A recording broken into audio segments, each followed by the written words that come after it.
قرآن مجید فرقان حمید کا ہمارے اوپر سب سے پہلا اور بنیادی حق یہ ہے کہ اس پر ایمان لایا جائے۔ ایمان کا مطلب یہ ہے، یہ مانا جائے کہ یہ اللہ کا کلام ہے، یہ مانا جائے کہ جبریل لے کے آئے تھے، یہ مانا جائے کہ امام کائنات کے سینہ اطہر پہ نازل ہوا تھا، یہ مانا جائے اس کا ایک ایک حرف، ایک ایک لفظ، ایک ایک زبر، ایک ایک زیر، من و ان پوری طرح ویسے ہی محفوظ ہے جیسے اللہ نے آسمانوں سے اتارا تھا۔ یہ مانا جائے اس کے اندر جو کچھ بیان ہوا ہے وہ برحق ہے، وہ سچ ہے، وہ حقیقت ہے۔ یہ مانا جائے کہ قرآن مجید نے جو اللہ کے بارے میں کہا ہے وہی برحق ہے، جو فرشتوں کے بارے میں کہا ہے وہی برحق ہے، جو قرآن نے انبیاء کے بارے میں کہا وہی برحق ہے، جو کتابوں کے بارے میں کہا وہی برحق ہے، جو تقدیر کے بارے میں قرآن نے کہا وہی برحق ہے، جو زمین کے بارے میں کہا وہ برحق ہے، جو آسمان کے بارے میں کہا وہی برحق ہے، جو عقیدے کے بارے میں جو بتا دیا وہی برحق ہے، جو عبادات کے بارے میں بتایا وہی برحق ہے، جو سیاسیات کے بارے میں بتایا وہی برحق ہے، جو قوانین کے بارے میں بتایا قرآن کا بتایا ہی برحق ہے، جو معیشت کے بارے میں بتایا قرآن کا بتایا ہی برحق ہے۔ آمن الرسول بما أنزل إليه من ربه والمؤمنون كل آمن بالله وملائكته وكتبه ورسله لا نفرق بين أحد من رسله وقالوا سمعنا وأطعنا غفرانك ربنا وإليك المصير۔ رسول مانتا ہے اس کو جو اس پر نازل کیا گیا اس کے رب کی طرف سے۔ اس قرآن پر سب سے پہلے ایمان لانے والی ہستی کا نام محمد الرسول اللہ صلی اللہ علیہ وسلم ہے۔ وہ مانتے تھے، پیغمبر کا بھی ایمان تھا کہ میرے اوپر جو اتر رہا ہے یہ اللہ کا کلام ہے۔ آج ہمیں اپنے ایمان کی تجدید کی ضرورت ہے۔ ہم سمجھتے ہیں کہ شاید قرآن پر ایمان اتنا ہی ہے کہ بس یہ کہہ دیا جائے کہ یہ اللہ کا کلام ہے، اتنا کافی نہیں ہے۔ اس میں جو کچھ لکھا ہوا ہے وہ برحق ہے، وہ حقیقت ہے۔ اس میں جو عدالت کے قوانین لکھے ہوئے ہیں وہی برحق ہیں، جو سیاست کے احکام لکھے ہوئے ہیں وہی برحق ہیں، جو زمین آسمان کے بارے میں سائنٹیفک فیکٹس لکھے ہوئے ہیں وہی برحق ہیں، اور اس حد تک برحق ہیں اگر پوری دنیا ایک طرف کھڑی ہو جائے اللہ کا کلام کہتا ہو ایسے نہیں، یہ بات ایسے ہے، ہم کہیں گے تم سارے جھوٹے ہو سکتے ہو، حق وہ ہے جو اللہ کا قرآن کہتا ہے۔ چند ایک مثالیں میں آپ کے سامنے پیش کروں گا تاکہ بات واضح ہو جائے کہ ایمان کوئی معمولی مسئلہ نہیں۔ میرے بہت ہی فاضل اور نوجوان بھائی مولانا مزمل شریف حفظہ اللہ بہت خوبصورت انداز میں ہمیں بتا رہے تھے کہ اللہ نے کہا ہے کہ دنیا دھوکہ ہے، تو یہ ایمان ہونا چاہیے۔ وَمَا الْحَيَاةُ الدُّنْيَا إِلَّا مَتَاعُ الْغُرُورِ۔ دنیا کی زندگی ایک متاع فریب کے سوا کچھ بھی نہیں ہے۔ یا ایھا الناس ان وعد اللہ حق فلا تغرنکم الحیاة الدنیا ولا یغرنکم باللہ الغرور۔ انسانوں، اللہ کے وعدے سچے ہیں، کہیں تمہیں دنیا فریب میں مبتلا نہ کر دے، کہیں کوئی دھوکہ باز تمہیں دھوکہ نہ دے جائے۔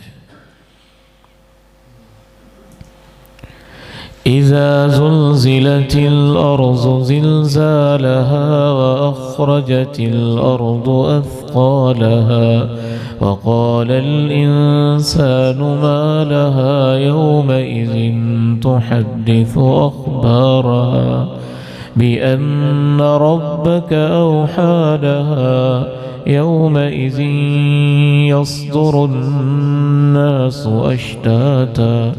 اشتاتا ليروا اعمالهم فمن يعمل مثقال ذرة خيرا يره ومن يعمل مثقال ذرة شرا يره۔ قرآن جو کہتا جائے اس کو مانتے جائے۔ قرآن کہتا ہے ایک دن ایسا آئے گا زمین پہ زلزلہ برپا ہو جائے گا، ہم نے کہا آمنا وصدقنا۔ قرآن کہتا ہے ایک دن ایسا آئے گا سورج بے نور ہو جائے گا، ہم نے کہا آمنا وصدقنا۔ قرآن کہتا ہے ایک دن ایسا آئے گا ستارے جھڑنا شروع ہو جائیں گے، ہم نے کہا آمنا وصدقنا۔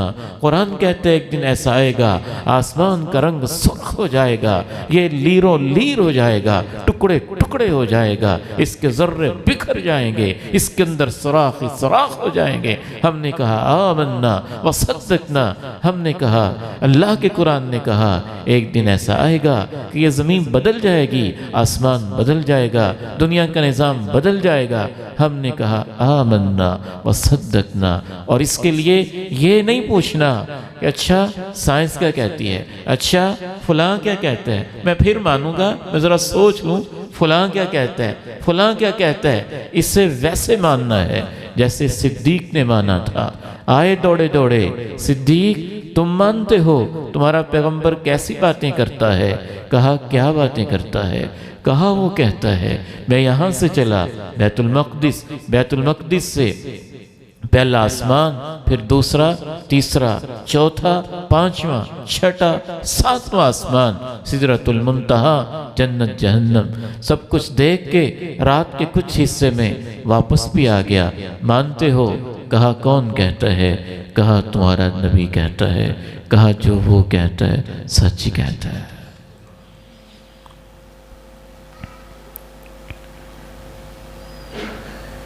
آمن الرسول بما أنزل إليه من ربه والمؤمنون كل آمن بالله وملائكته وكتبه ورسله لا نفرق بين أحد من رسله وقالوا سمعنا وأطعنا غفرانك ربنا وإليك المصير۔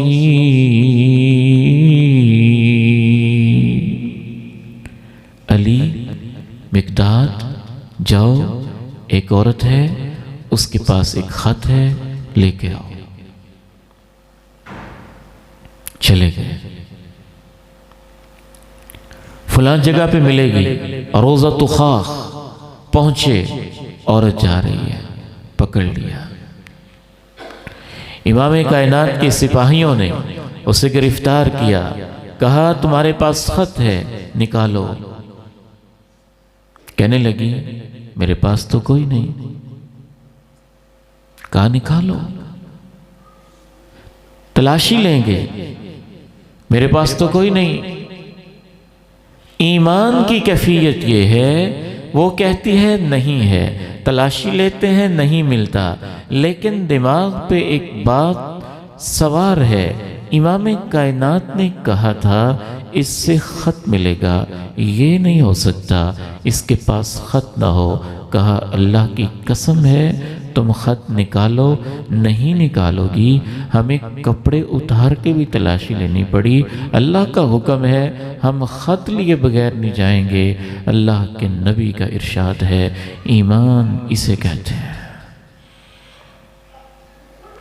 پھر اس نے بالوں کی میڑیاں کھولی اور کہا یہ خط ہے۔ آمن الرسول بما انزل الیہ من ربہ والمؤمنون كل آمن بالله وملائكته وكتبه ورسله لا نفرق بين أحد من رسله وقالوا سمعنا وأطعنا غفرانك ربنا وإليك المصير۔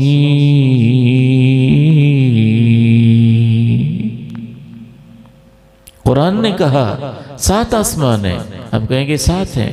قرآن نے کہا زمینیں بھی اتنی ہیں، ہم کہیں گے اتنی ہیں۔ سائنسدان کہیں گے ہمیں تو 7 نظر ہی نہیں آتے۔ ایک خلا ہے، اس کو ہم آسمان سمجھتے ہیں، ہمیں تو 7 کوئی نہیں نظر آئے۔ ہم کہیں گے تمہیں آتے ہیں یا نہیں آتے نظر؟ جس رب نے کہا ہے، اس نے کہا میں نے 7 بنائے، ہم مانتے ہیں۔ آسمان 7 ہیں۔ اللہ کے پیغمبر پہلے آسمان پہ گئے، دوسرے پہ گئے، تیسرے پہ گئے، چوتھے پہ گئے، 5ویں پہ گئے، 6 پہ گئے، 7ویں پہ گئے۔ ایک ایک آسمان کا دروازہ کھلوایا، ایک ایک پیغمبر سے ملاقات ہوئی۔ تمہیں نظر نہیں آتے ہیں تو تمہارا مسئلہ ہے، تم نے کون سی ساری کائنات دیکھی ہوئی ہے جس رب نے بنائی ہے؟ اس نے کہا آسمان 7 ہیں، ہم مانتے ہیں 7 ہیں۔ اس نے کہا زمینیں بھی اتنی ہیں، تمہیں نظر آتی ہیں نہیں، ہم مانتے ہیں زمینیں بھی اتنی ہیں۔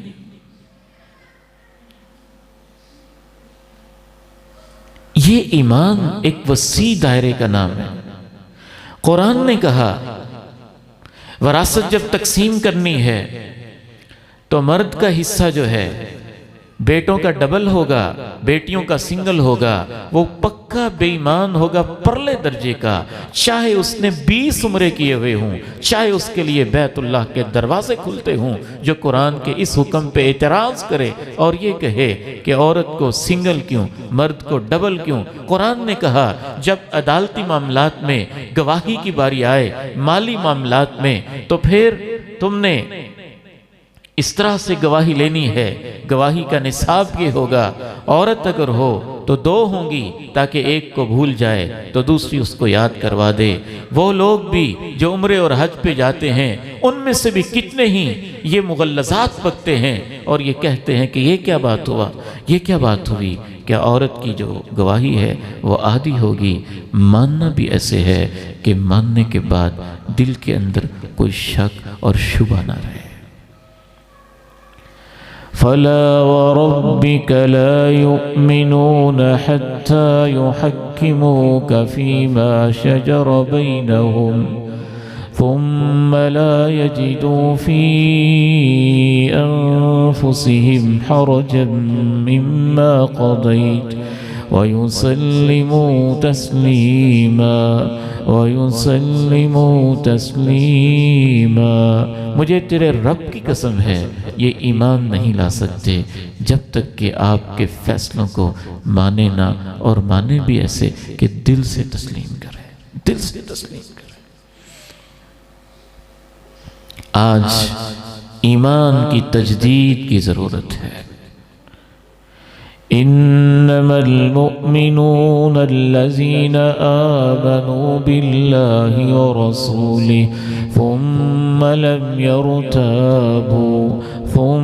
لم يرتابوا وجاهدوا بأموالهم وأنفسهم في سبيل الله۔ اہل ایمان تو ہوتے ہی وہ ہیں جو اللہ اور اس کے رسول کو ماننے کے بعد شک میں نہیں بڑھتے، شبہ میں نہیں بڑھتے۔ پتہ نہیں ایسے ہے کہ نہیں۔ ایک سٹوڈنٹ تھا، بچوں کا مسئلہ ہے نا آج، ایک دو ویڈیو دیکھ لیتے ہیں اور ایک دو کسی اسکالر کو سن لیتے ہیں، دو چار انگریزی کے الفاظ سن لیتے ہیں تو ان کا ایمان ڈولنے لگتا ہے، سمجھتے ہم بڑے محقق بن گئے ہیں۔ تو وہ آیا ایک عالم ربانی کے پاس اور کہنے لگا کہ میں تو جو سائنس ہے جدید اس کا مطالعہ کر رہا ہوں، اور ہم نے ریسرچ کے اندر یہ پڑھا ہے کہ جو سمندر ہے اس کے دو حصے ہوتے ہیں، ایک میں سے موتی اور مونگے نکلتے ہیں، دوسرے سے نہیں نکلتے ہیں۔ قرآن میں لکھا ہوا ہے دونوں سے نکلتے ہیں۔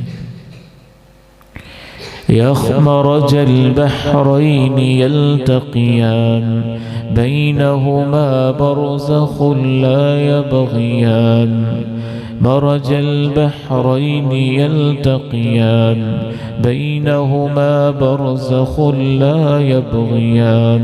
اس نے دونوں سمندروں کو ایسے چلایا ہوا ہے کہ ان کے درمیان ایک نیچرل قدرتی آڑ بنائی ہے، جس سے یہ میٹھا پانی کھارے کی طرف نہیں جاتا، کھارا پانی میٹھے کی طرف نہیں جاتا۔ یہ اللہ کی کیسی تقسیم ہے۔ زمین کے نیچے اس نے پانیوں کے درمیان کیسی کیسی رکاوٹیں رکھی ہیں۔ یہاں پہ کھودتے ہیں تو میٹھا پانی ہوتا ہے، یہاں کھدائی کرتے ہیں تو نمکین پانی ہوتا ہے، یہاں پہ بور نکالتے ہیں تو میٹھا پانی نکل آتا ہے، یہ ساتھ ایک چپا لگاتے ہیں، وہاں بور نکالتے ہیں تو کھارا پانی آ جاتا ہے۔ اللہ کہتے ہیں میں نے سمندروں کو بھی ایسے ملایا ہے کہ یہ اپنی حدوں سے تجاوز نہیں کرتے ہیں، جیسے میں نے ان کو حکم دیا ہے ویسے ویسے چلے جا رہے ہیں۔ پھر اللہ کا قرآن کہتا ہے یخرج منہم اللؤلؤ والمرجان، ان سے موتی، ہیرے اور مونگے برآمد ہوتے ہیں میرے بندو، میں نے تمہارے لیے پیدا کیے ہیں۔ وہ ایک سٹوڈنٹ تھا، جدید تحقیق کر رہا تھا، آیا آ کے کہنے لگا ہمیں سائنس کے اندر تو ہم نے یہ پڑھا ہے دونوں سے نہیں نکلتے، ایک سے نکلتے ہیں دوسرے سے نہیں نکلتے۔ اس نے کہا میں دوبارہ غور کر لیتا ہوں۔ اس عالم نے کہا شاید مجھے ترجمے میں غلطی لگ گئی ہو۔ پھر کہا منہما، دونوں ہی معنی ہوتا ہے، عربی زبان میں ایسا کوئی اسلوب نہیں ہے کہ منہما ہو اور مراد اس سے ایک ہو۔ یہ تثنیہ کے لیے، دو کے لیے ضمیر ہوتی ہے، یہ انڈرسٹوڈ چیز ہے، اس کے اندر مجھے کوئی غلطی والی بات نہیں ہے۔ پھر اس نے کہا نہیں ہم نے ایسے ہی پڑھا ہے۔ انہوں نے کہا ایمان کسے کہتے ہیں؟ انہوں نے کہا تم نے تو ایسے پڑھا ہے نا، اگر میں سمندر کے کنارے بیٹھ جاؤں اور میری آنکھوں کے سامنے موتی نکل کے آئے اور اللہ اس کو زبان دے دے اور وہ بول کے کہے میں ایک حصے سے نکلتا ہوں دوسرے سے نہیں نکلتا ہوں، میں کہوں گا تو جھوٹ بولتا ہے۔ اللہ کا قرآن کہتا ہے وہ اللہ تمہیں دونوں سے نکالتا ہے۔ اسے ایمان کہتے ہیں۔ آج اس ایمان کی ضرورت ہے۔ ہماری عمل کی جتنی بھی کمزوریاں ہیں وہ ایمان کی وجہ سے۔ آمن الرسول بما انزل الیہ من ربہ والمؤمنون كل آمن بالله وملائكته وكتبه ورسله لا نفرق بين أحد من رسله وقالوا سمعنا وأطعنا غفرانك ربنا وإليك المصير غفرانك ربنا وإليك المصير۔ اللہ کی عظمت کی قسم ہے، اگر آج کی دنیا کو اور آج کے مسلمان کو سمجھ آ جائے اور ایمان ہو جائے، اس کا یقین ہو جائے کہ اللہ کا قرآن برحق ہے، بہت سارے ہمارے وہ مسئلے جن میں آج تک ہم الجھے ہوئے ہیں اللہ کے فضل سے ویسے ہی ختم ہو جائے۔ وَلَن تَرْضَىٰ عَنكَ الْيَهُودُ وَلَا النَّصَارَىٰ حَتَّىٰ تَتَّبِعَ مِلَّتَهُمْ وَلَن تَرْضَىٰ عَنكَ الْيَهُودُ وَلَا النَّصَارَىٰ حَتَّىٰ تَتَّبِعَ مِلَّتَهُمْ۔ قرآن کی فارن پالیسی دیکھیں، خارجہ پالیسی کیا قرآن بیان کر رہا ہے۔ قرآن کہتے ہیں یہ یہودی اور عیسائی تمہارے اوپر خوش نہیں ہو سکتے جب تک تم ان جیسے نہ ہو جاؤ۔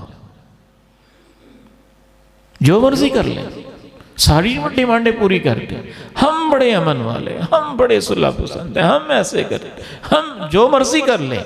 اللہ کے قرآن نے کہہ دیا یہ یہودی اور عیسائی تم پہ خوش ہو ہی نہیں سکتے جب تک تم ان جیسے نہیں ہوگے۔ یہ ایمان ہے، ایک ایک چیز پر ایمان، جس کے بارے میں جو قرآن نے کہہ دیا اس پہ ایمان۔ يَمْحَقُ اللَّهُ الرِّبَا وَيُرْبِي الصَّدَقَاتِ يَمْحَقُ اللَّهُ الرِّبَا وَيُرْبِي الصَّدَقَاتِ، اللہ سود کو مٹائے گا، صدقات میں برکت ڈالے گا۔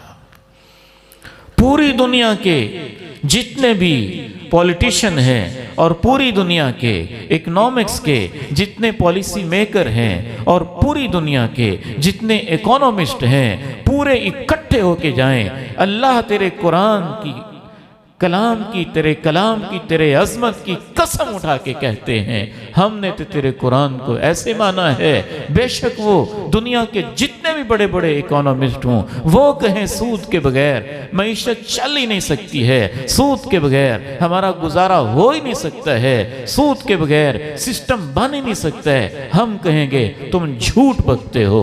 اللہ کا قرآن کہتا ہے صدقات میں اللہ برکت ڈالتا ہے، سود کو اللہ مٹا دیتا ہے۔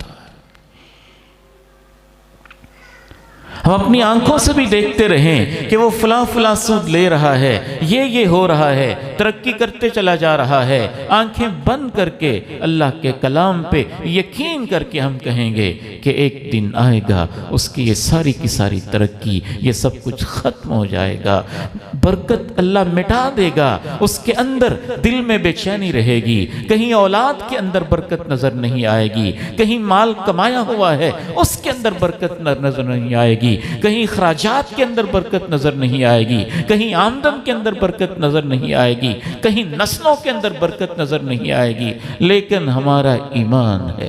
اللہ کا قرآن نے کہہ دیا سود کو اللہ مٹائے گا، برکت کو ختم کرے گا، برکت تو ختم ہوگی۔ یہ ایمان ہے۔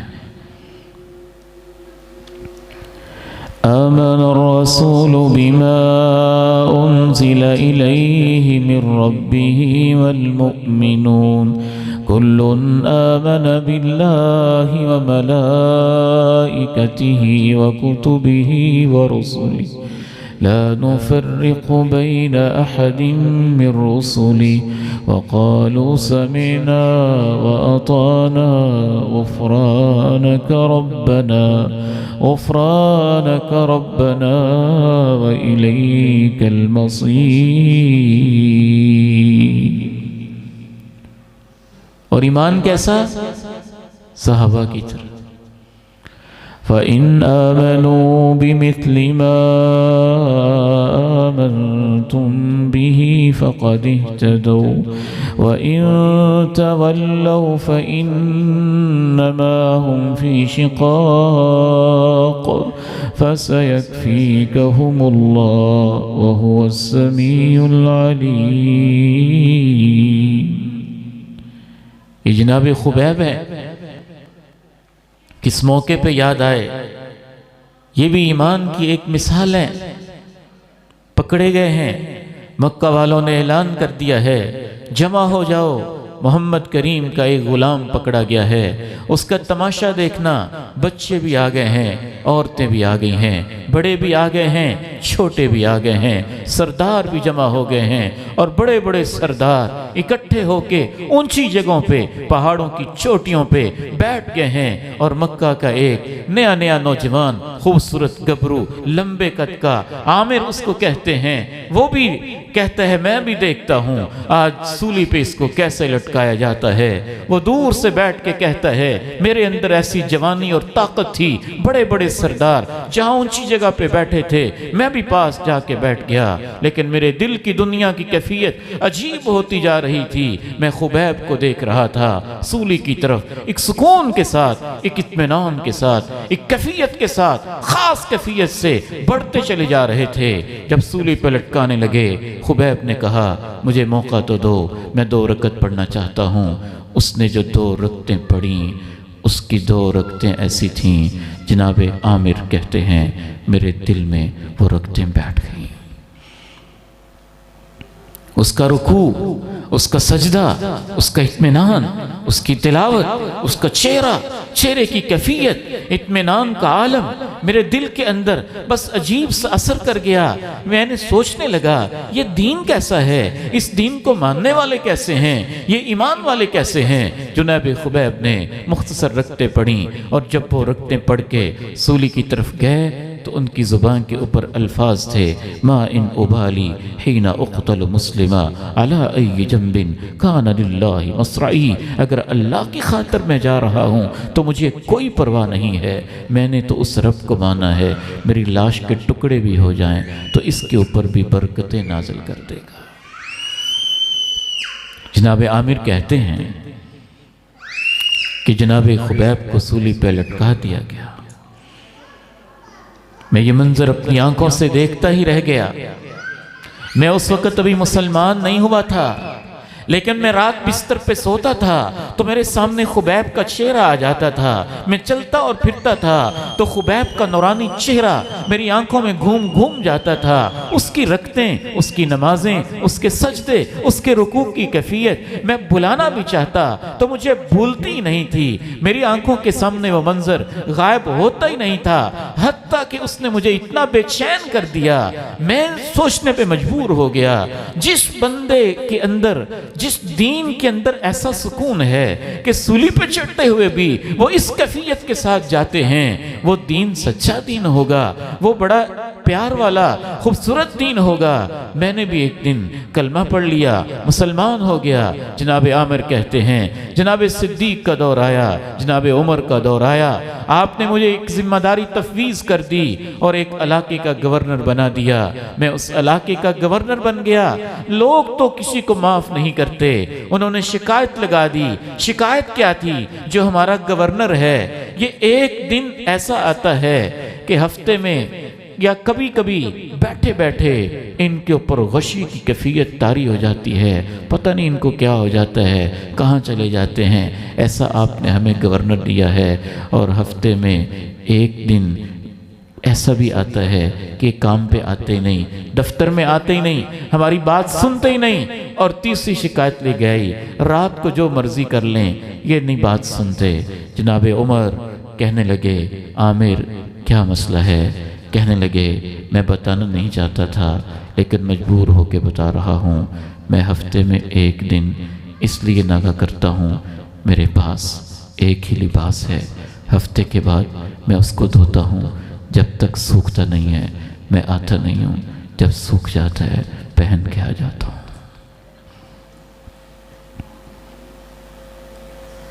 جو میرے اوپر یہ الزام ہے کہ رات کو میں سنتا نہیں، دن میں نے انسانوں کے لیے رکھا ہے، رات میں نے اپنے رب کے لیے رکھی ہے۔ جو میرے اوپر یہ الزام ہے کہ کبھی کبھی میرے اوپر غشی طاری ہو جاتی ہے، مجھے وہ بھولتا ہی نہیں۔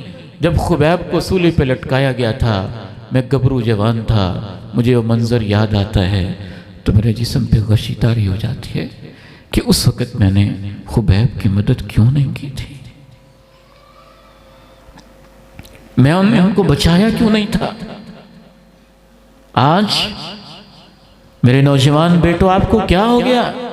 2 ٹکے کے یہ لوگ کبھی کسی صحابی پہ بات کرتے ہیں، کبھی کسی صحابی پہ بات کرتے ہیں، کوئی تحقیق کی ضرورت نہیں ہے۔ صحابی کے بارے میں آپ تحقیق کرتے ہیں جن کے دلوں کو اللہ نے جھانک کے کہہ دیا، دیکھ کے کہہ دیا، پڑھ کے کہہ دیا امتحن اللہ قلوبہم للتقوی۔ میں نے اپنے پیغمبر کے صحابہ کو دیکھا ہے، ان کے دلوں میں تقوی کے علاوہ کچھ ہے ہی نہیں۔ تم کہتے ہو تبری میں لکھا ہے، تم کہتے ہو فلاں کتاب میں لکھا ہے، فلاں کتاب میں لکھا ہے، فلاں کتاب میں لکھا ہے، ابن اسیر میں لکھا ہے، اس نے الکامل میں لکھا ہے، تبری نے لکھا ہے، اپنی تاریخ کے اندر لکھا ہے، فلاں نے لکھا ہے، اپنی تاریخ کی کتاب میں لکھا ہے۔ تم تاریخ کی کتابوں کے حوالے دیتے ہو۔ اللہ کی قسم ہے، ہمارا ایمان تو قرآن کی وجہ سے صحابہ کی ہستیوں پہ ایسا ہے کہ وہ کتابیں لکھنے والے قبروں سے اٹھ کے کھڑے ہو کے آ جائیں اور زندہ ہو کے ہمارے سامنے کہیں تمہارے نبی کے صحابہ ایسے تھے، ہم کہیں گے تم جھوٹ بولتے ہو، اللہ کا قرآن سچ کہتا ہے۔ محمد رسول اللہ والذین معه أشداء على الكفار رحماء بينهم أشداء على الكفار رحماء بينهم تراهم ركعا سجدا يبتغون فضلا من الله ورضوانا سيماهم في وجوههم من أثر السجود ذلك مثلهم في التوراة ومثلهم في الإنجيل كزرع أخرج شطاه فآزره فاستغلظ فاستوى على سوقه يعجب الزراع ليغيظ بهم الكفار۔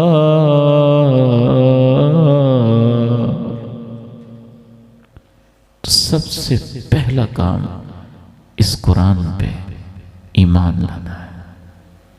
ایمان، یہ اللہ کا کلام ہے، اس کی ہر ہر بات سچی ہے، ایک ایک لفظ حقیقت ہے، اس پر بھی ایمان، یہ برکت والا ہے۔ میرے والد گرامی رحمہ اللہ مجھے کہا کرتے تھے، بیٹا میں تو اللہ کے کلام میں اتنی برکت مانتا ہوں، اگر اس کو ایک جنگل کے اندر بھی بیٹھ کے پڑھا جائے تو اللہ جنگل کو بھی ہرا بھرا کر دیتا۔ وَهَذَا كِتَابٌ أَنزَلْنَاهُ مُبَارَكٌ وَهَذَا كِتَابٌ أَنزَلْنَاهُ مُبَارَكٌ وَهَذَا كِتَابٌ أَنزَلْنَاهُ مُبَارَكٌ وَنُنَزِّلُ مِنَ الْقُرْآنِ مَا هُوَ شِفَاءٌ وَرَحْمَةٌ لِّلْمُؤْمِنِينَ وَنُنَزِّلُ مِنَ الْقُرْآنِ مَا هُوَ شِفَاءٌ وَرَحْمَةٌ لِّلْمُؤْمِنِينَ۔ ایسا ایمان کہ یہ شفا ہے، یہ نور ہے، یہ برکت ہے، یہ رحمت ہے، یہ ہدایت ہے، یہ کوڈ آف لائف ہے، یہ طرز زندگی ہے، یہ قانون ہے، یہ طرز حیات ہے، یہی راہ نجات ہے، یہی راہ سعادت ہے، یہی خوشبختی کی علامت ہے۔ اسی کے ساتھ جڑنا سب سے بڑی سعادت ہے، اس کے ساتھ جڑنے والے دنیا کے عظیم ترین بہترین انسان ہیں۔ یہ ساری کی ساری چیزیں ایمان کے اندر شامل ہیں۔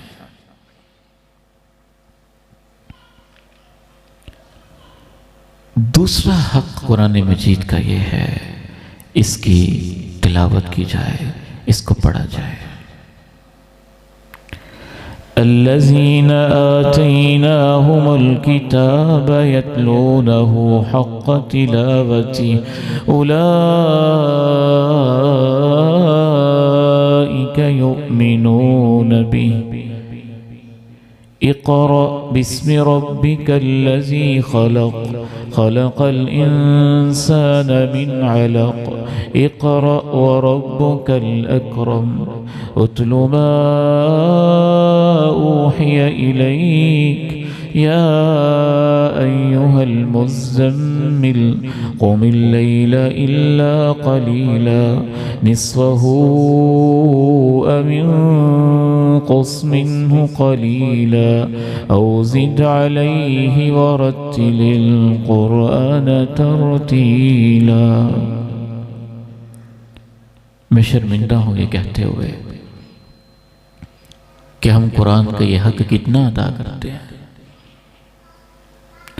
ہمارے پیارے نبی صلی اللہ علیہ وسلم صبح جب بستر پہ بیٹھے ہوتے تھے، آنکھ کھلتی تھی، امام کائنات بیدار ہوتے تھے تو ان کا سب سے پہلا کام قرآن کی تلاوت ہوتا تھا، وضو کرنے سے بھی پہلے، اور یہ آیت پڑھتے تھے ان فی خلق السماوات والارض واختلاف اللیل والنہار لآیات لأولی الالباب الذين يذكرون الله قياما وقعودا وعلى جنوبهم ويتفكرون في خلق السماوات والأرض ربنا ما خلقت هذا باطلا سبحانك فقنا عذاب النار۔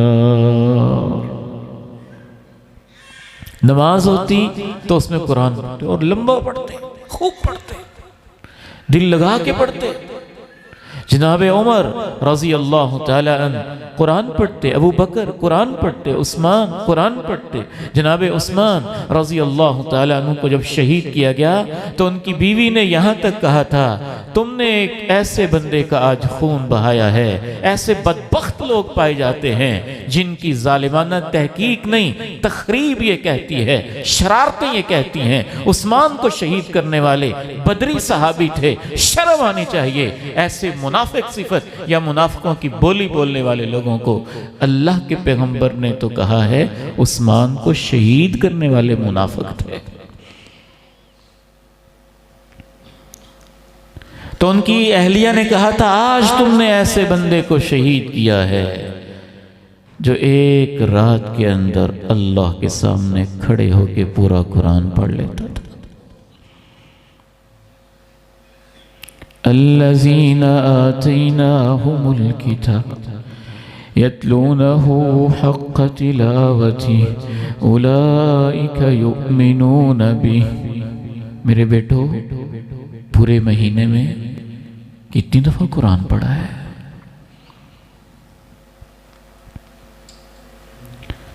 پچھلے رمضان آپ نے پڑھا تھا اور ابھی رمضان میں چند دن باقی ہیں، اس پورے سال میں کتنی دفعہ پڑھا ہے؟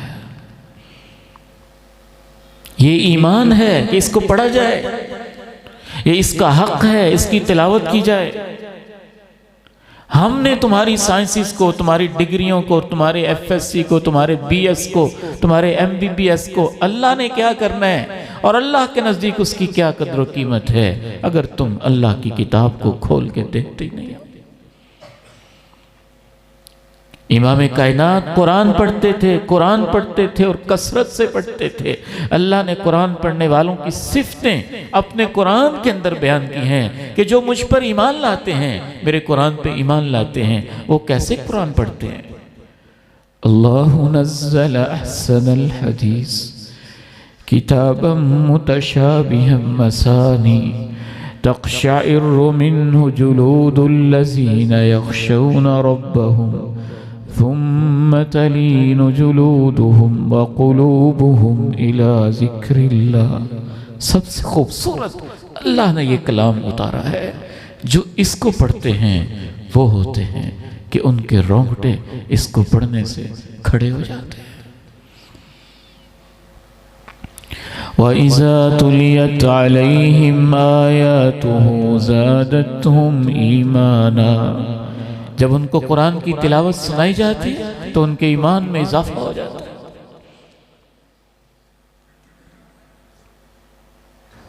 کس موقع پہ یاد آئے ہمارے پیارے والدین؟ ہم اپنے آپ کو خوش نصیب سمجھتے ہیں کہ ہم نے اس جنریشن کو دیکھا ہے، اور ان بچوں کو ہم ایک لحاظ سے بڑے بیچاروں کو بد نصیب سمجھتے ہیں کہ انہوں نے ہمارے جیسے گناہگاروں کو دیکھا ہے۔ ہم نے ان کو دیکھا ہے، ان کو دیکھا ہے جن کے ہاتھ میں ہر وقت قرآن ہوتا تھا، ہر وقت قرآن ہوتا تھا۔ ممکن ہی نہیں فارغ وقت ہو وہ قرآن نہ پڑھے، ایک ہی کام ہوتا تھا، فارغ ہیں تو قرآن پڑھ لیتے، فارغ ہیں تو تلاوت کر لیتے، وقت ہے تو قرآن کھول کے پڑھ لیتے۔ دن میں بھی قرآن، رات میں قرآن، نماز میں قرآن، قیام میں قرآن، چلتے ہوئے قرآن، پھرتے ہوئے قرآن، سفر میں قرآن، حضر میں قرآن۔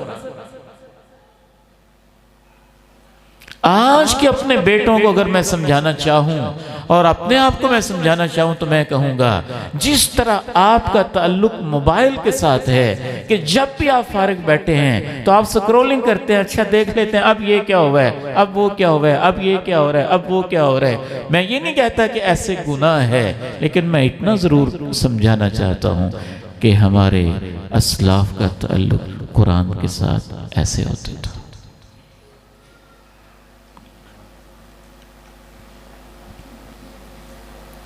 قرآن سے محبت کرتے تھے،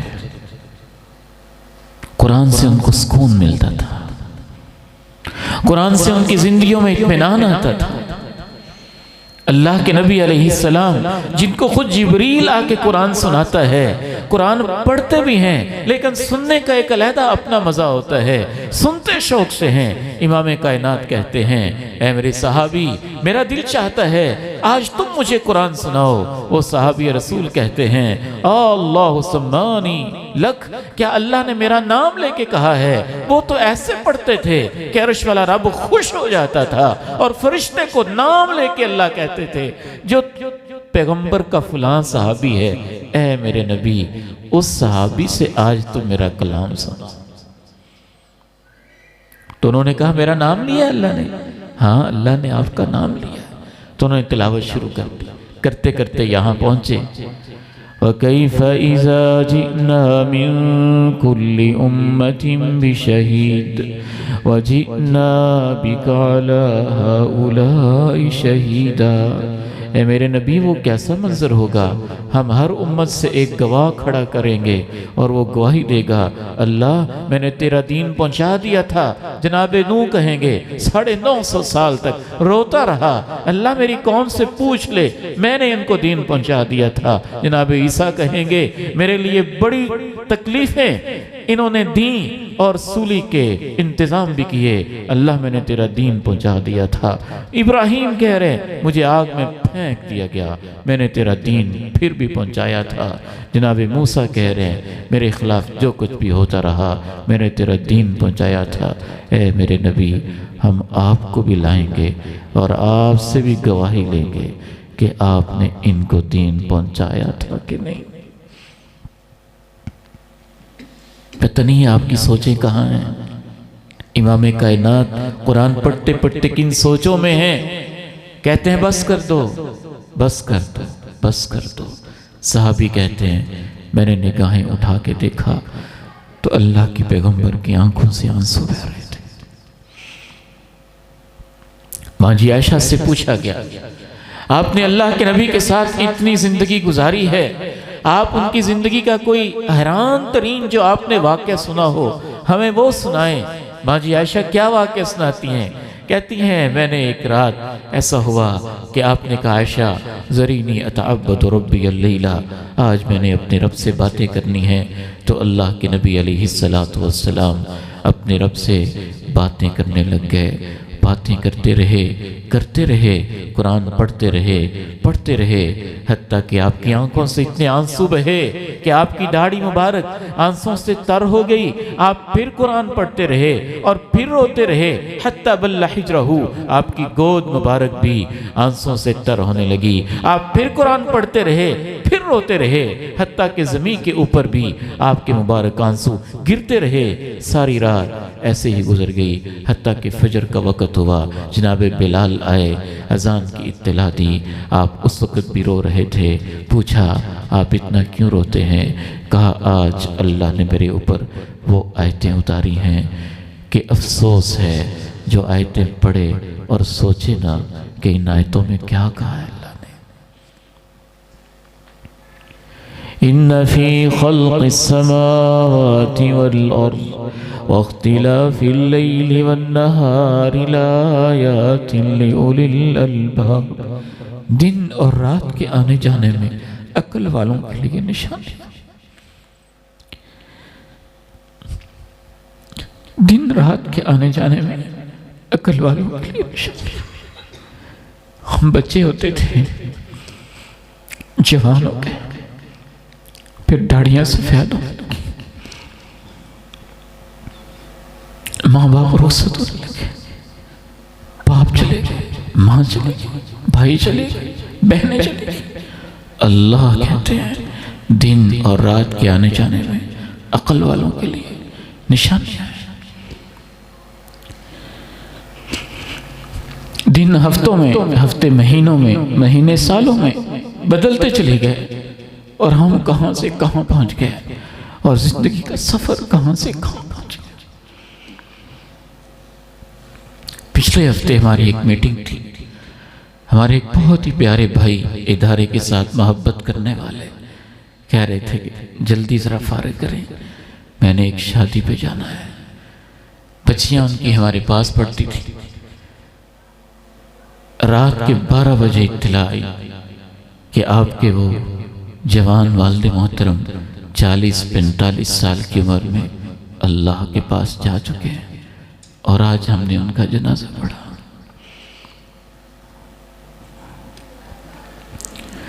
ان فی خلق السماوات والارض واختلاف اللیل والنہار لآیات لأولی الالباب الذین یذکرون اللہ قیاما وقعودا وعلی جنوبہم ویتفکرون فی خلق السماوات والارض ربنا ما خلقت ھذا باطلا۔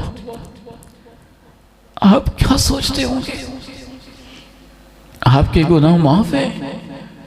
آپ پھر بھی کیا سوچتے ہوں گے کہ دن رات ایسے بدلتے جائیں گے حتیٰ کہ ہم قبروں میں چلے جائیں گے، پھر قیامت قائم ہو جائے گی، پھر اللہ کے سامنے کھڑے ہو جائیں گے، پھر مجھ سے حساب ہوگا کہ میں نے اللہ کا دین کیسے پہنچایا تھا، پھر میرے امتیوں کا حساب ہوگا۔ قرآن ایک عظیم کتاب ہے، اس کے ساتھ رشتہ مضبوط کرنے کی ضرورت ہے، صرف رمضان میں نہیں، پوری زندگی کے لیے۔ وَمَنْ أَعْرَضَ عَنْ ذِكْرِي فَإِنَّ لَهُ مَعِيشَةً ضَنْكًا وَنَحْشُرُهُ يَوْمَ الْقِيَامَةِ أَعْمَى قَالَ رَبِّ لِمَ حَشَرْتَنِي أَعْمَى وَقَدْ كُنْتُ بَصِيرًا۔ جو میرے قرآن سے منہ موڑ لیتا ہے، ہم اس کی زندگی میں گھٹن پیدا کرتے ہیں، قیامت کے دن ہم اس کو اندھا کر کے اٹھائیں گے۔ وہ کہے گا اللہ میں تو بینا تھا، میری آنکھیں کہاں گئیں، بینائی کہاں چلی گئی۔ ہم اس سے کہیں گے تیرے پاس ہماری آیتیں آتی تھیں، تو ان پہ توجہ نہیں دیتا تھا، آج ہم نے تیرے اوپر توجہ کوئی نہیں دی۔ توجہ دے اللہ کے قرآن کو، اللہ کے قرآن کو توجہ دیں۔ اگر آپ اس سے محبت نہیں کر سکتے تو ان سے ہی محبت کر لیں جو قرآن پڑھنے والے ہیں۔ اگر آپ قرآن کی خدمت نہیں کر سکتے تو ان کے خلاف یہ 2-2 گز 4-4 گز کی لمبی زبانیں، ان کو ہی سمیٹ لیں۔ اگر آپ قرآن کے ساتھ پیار نہیں کر سکتے تو اس سے دشمنی تو نہ کریں۔ یہ خیر کے مراکز، یہ قرآن پڑھنے اور پڑھانے والے۔ میں صحیح بخاری میں پڑھ رہا تھا، حضرت عثمان نے جب یہ روایت بیان کی، خیرکم من تعلم القرآن وعلمہ، تم میں سے سب سے بہترین انسان وہ ہے جو قرآن سیکھتا ہے، قرآن کو سکھاتا ہے۔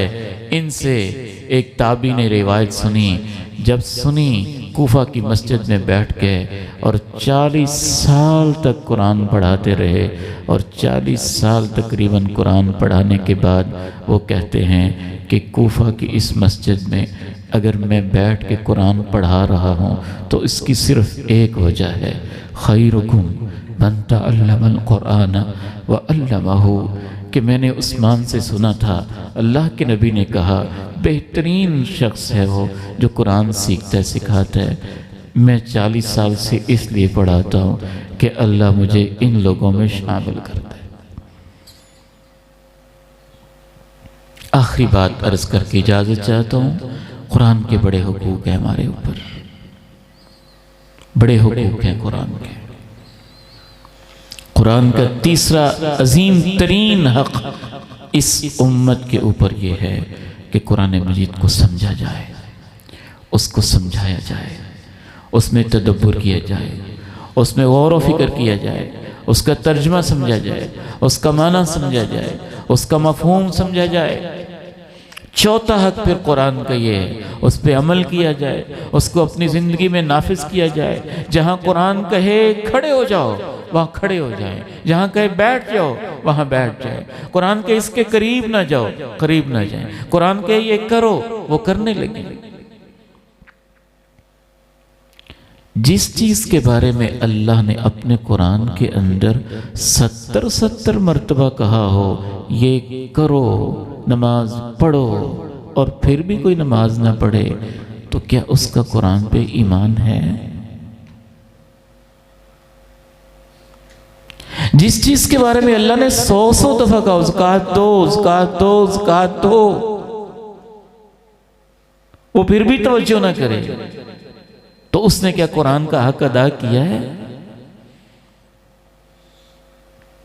تو قرآن کا حق ہے اس پہ ایمان لایا جائے، قرآن کا حق ہے اس کی تلاوت کی جائے، قرآن کا حق ہے تیسرا اس کو سمجھا جائے، قرآن کا چوتھا حق ہے اس پہ عمل کیا جائے۔ قرآن کا پانچواں اور آخری حق بیان کر کے میں اجازت چاہوں گا۔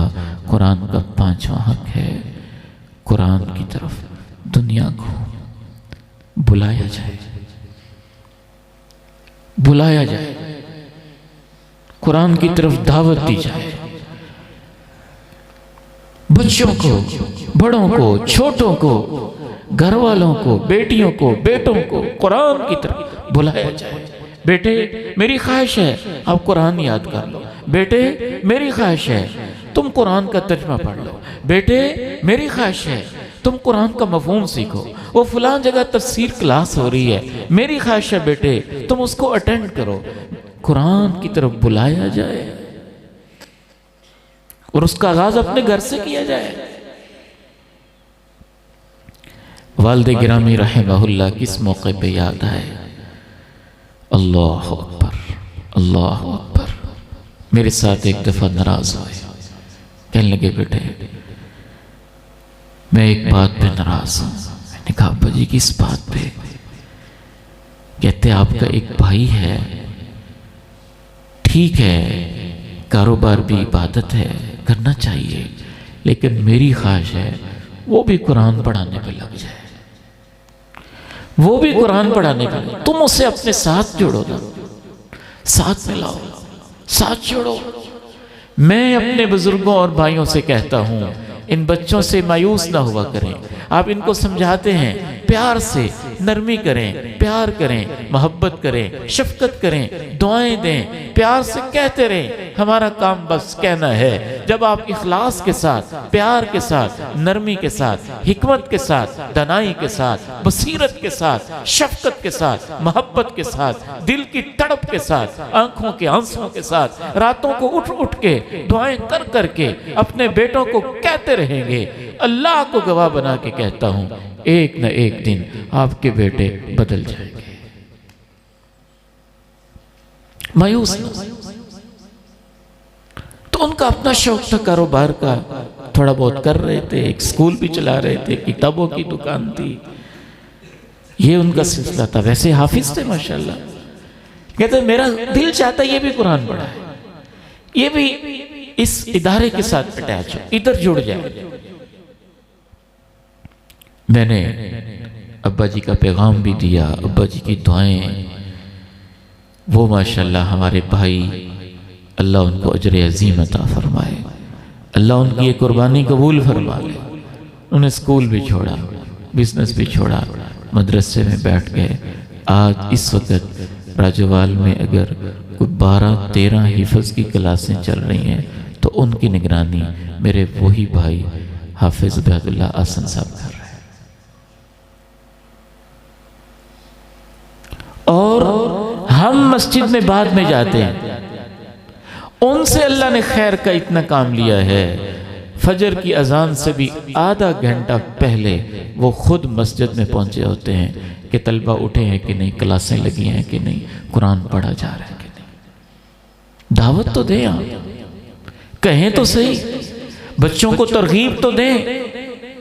میں تو کہتا ہوں یہ اللہ کے فیصلے ایسے ہیں کہ اللہ نے قرآن کی تعلیم بھی فری رکھی ہوئی ہے تاکہ کوئی یہ نہ کہے کہ ساتھ ایجوکیشنل کمپلیکس والے وہ ڈاکٹر شفیق صاحب وہ حاجی طارق صاحب 25 ہزار فیس لیتے ہیں، ہم تو دے ہی نہیں سکتے، ہم ایسے کہاں کیسے بچوں کو داخل کروائیں۔ میں حیران ہوتا ہوں کیسا بد نصیب ہوگا وہ معاشرہ جو اپنے بچوں کو دنیا کی تعلیم دلوانے کے لیے مہینے کے 50 ہزار 25 ہزار 20 ہزار، وہ آپ ہی کی بچیاں ہوتی ہیں نا جو فجر کی اذان سے پہلے کھڑی ہوتی ہیں، فلاں کالج کی بس آ رہی ہے، فلاں یونیورسٹی کے اندر BS میں نے جا کے کرنا ہے، اور فجر کی اذان سے پہلے کھڑی ہوتی ہیں، ان بیچاری کی فجر کی نماز بھی رہ جاتی ہے لیکن ڈگری ہاتھ سے نہیں جانے دیتے۔ اگر آپ کو یہ سب کچھ فری مل رہا ہو اور آپ کی توجہ پھر بھی قرآن کی طرف نہ ہو تو اس کا مطلب یہی ہوگا ایمان کی کوئی کمی ہے، یقین کی کوئی کمی ہے۔ ہم یہ نہیں کہتے کہ آپ ان کو وقف ہی کرتے ہیں، 2 سال کی بات ہے، 3 سال کی بات ہے۔ آپ زندگی کے 40 50 60 70 جتنے اللہ نے لکھے ہیں 2-3 سال بچے کے ادھر ایجوکیشن کمپلیکس میں لگوا لیں، قرآن پڑھ لیں، قرآن سیکھ لیں، آپ کے لیے صدقہ جاریہ بن جائے، آنکھوں کی ٹھنڈک بن جائے۔ تو اس کی طرف دعوت دیں، دعوت دیں، یہ بھی دعوت دینا ہے، پھر ممبر و محراب کے وارث بن کے اس کی طرف دعوت دینا۔ ان بچوں سے میں خصوصاً کہنا چاہتا ہوں قرآن کے داعی بنے بیٹے، قرآن کے داعی بنے۔ ہمیں آج ضرورت ہے کہ داعی بنے، ایسے لوگ جو لوگوں کو قرآن پڑھ کے سنائیں، قرآن سمجھائیں، قرآن کی تعلیم لیں۔ یہ آپ کا خیال ہے کہ یہ پتہ نہیں کہ ان مدرسوں کی ضرورت بھی ہے کہ نہیں، کیا ہر وقت کیا کرتے رہتے ہیں۔ ایک مدرسے سے بندہ اٹھتا ہے اور اللہ تعالیٰ اس ایک شمائل ندوی کی برکت سے الہاد کی کمر توڑ کے رکھ دیتا ہے۔ وہ مدرسے کا بڑا ہوا بندہ ہے، یونیورسٹی تو بعد میں دیکھی اس نے۔ یہ دین کے مراکز، یہ خیر کے مراکز، جب بھی کوئی فتنہ آتا ہے اس کو سب سے پہلے وہ دیکھتا ہے جس کے پاس قرآن کا نور ہوتا ہے کہ یہ فتنہ آ رہا ہے، متنبہ وہ کرتا ہے، وارننگ وہ دیتا ہے۔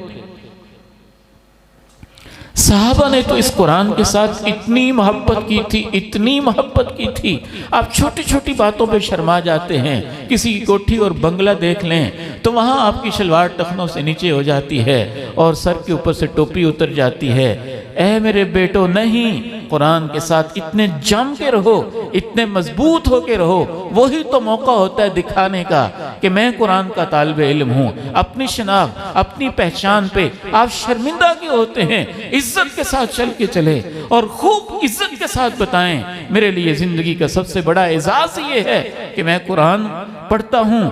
آپ کھل کے کہیں اللہ نے میرے والدین کو توفیق دی ہے، انہوں نے مجھے قرآن حفظ کروایا، فخر کے لیے نہیں، ان دنیا پرست لوگوں کو بتانے کے لیے کہ قرآن کو اپنی عزت سمجھنے والے لوگ بھی اس معاشرے کے اندر زندہ ہیں۔ اس وقت حبشے کا وہ اسٹیٹس تھا جو آج امریکہ کا اور کینیڈا کا اور چائنا کا ہے۔ اس حبشے کے اندر کھڑے ہو کے غریب مسلمان صحابی نے، جن کو وہ کوئی اہمیت دیتے ہی نہیں تھے، بکریوں کے چروائے سمجھتے تھے، اس حبشے کے دربار میں کھڑے ہو کے وقت کی سپر پاور اور بادشاہ کے سامنے کھڑے ہو کے حضرت جعفر طیار نے قرآن کی کیسی تلاوت کی تھی کہ وہ حبشے کے لوگوں کی آنکھوں میں بھی آنسو آ گئے تھے۔ وہ قرآن کی طرف دعوت دیتے تھے، قرآن کی طرف بلاتے تھے، قرآن کے ذریعے بلاتے تھے اور قرآن کی طرف بلاتے تھے۔ تو یہ 5 حق ہم نے ادا کرنے ہیں انشاءاللہ تعالی۔ گن لیں، پہلا حق کیا ہے؟ قرآن پہ ایمان لانا۔ دوسرا حق کیا ہے؟ قرآن کی تلاوت کرنا۔ اور تیسرا حق کیا ہے؟ قرآن کو سمجھنا۔ اور چوتھا حق کیا ہے؟ قرآن پہ عمل کرنا۔ اور 5واں حق کیا ہے؟ قرآن مجید کی طرف لوگوں کو دعوت دینا اور بلانا کہ وہ بھی قرآن سے جڑ جائیں۔ اللہ تعالیٰ سے دعا ہے یہ جو خیر کے مراکز ہیں ان کو اللہ قیامت تک آباد رکھے، یہ بچوں کی معصوم سی آوازیں اور یہ تلاوتیں یہ سینے کو ٹھنڈا کرنے والی ہیں، آنکھوں کا نور بننے والی ہیں۔ قیامت میں روشنی اور قبر کے اندر روشنی ان سے ملنی ہے، اور جنت کے تاج ان سے ملنے ہیں، اور قیامت کی عزتیں اور لباس ان سے ملنے ہیں۔ سفارش قرآن نے کرنی ہے، قبر میں ساتھی قرآن نے بننا ہے، میدان محشر میں جب کوئی نہیں پہچانے گا قرآن نے پہچاننا ہے، قرآن نے ساتھ دینا ہے، قرآن نے وہ وفا کرنی ہے جیسی کوئی وفا نہیں کر سکتا ہے۔ ہمارے ایک ساتھی نے بہت خوبصورت ان کا اکثر ایک لکھا ہوتا ہے، لم ارا خلیلا کل قرآنی، میں نے دنیا میں قرآن جیسا وفادار دوست کوئی نہیں دیکھا ہے، قرآن جیسا وفادار دوست کوئی نہیں دیکھا ہے۔ آپ اس کے ساتھ وفا کریں تو یہ آپ کے ساتھ وفا کرے گا۔ اس کو پڑھ کے بھولنا نہیں ہے، اس کو پڑھ کے بے عمل نہیں بننا، اس کو پڑھ کے وہ حافظ پان شاپ نہیں بننا، اور اس کو پڑھ کے اس کو بدنام نہیں کرنا، اس کے ساتھ جڑے رہنا ہے اور پوری زندگی جڑے رہنا ہے۔ اللہ تعالیٰ مجھے اور آپ کو عمل کی توفیق دے۔ وآخر دعوانا ان الحمد للہ رب العالمین۔